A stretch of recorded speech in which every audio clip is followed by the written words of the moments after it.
Hello mga mamis out there! Welcome to my vlog!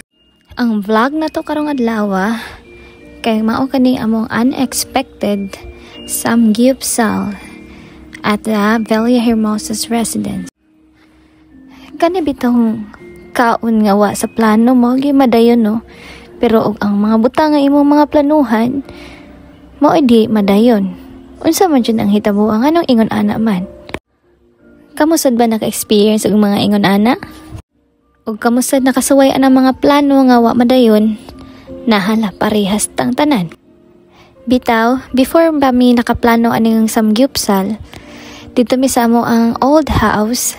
Nang suri-suri mi ngadto nya, niabot ra sa mong hunahuna nga lami ikaon og lami.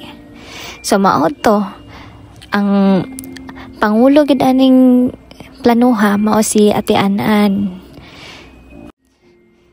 Unya kami, ni-agree na lang sad mi. So nakakaon ni aning lami tungod sa cheap in. So mas lami gid no basta magtinabangay mo og bayad sa inyong gikaon no. Bitaw kidding aside. Lami gid amo samgyupsal, lami kay siya pagkatimpla, lami kayo amo ang mga platings, lami ang amo mga gipang andam nga mga foods. Aside sa samgyupsal, nami juice, naami shrimp, pero mas nami gid nga dili kidaghan og sudan. Ako ra ba ang ganahan mo kaon nga gamay ra og sudan?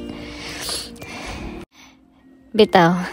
Kani, nag-picture taking nami ani while nangaon kay para na ay remembrance ba.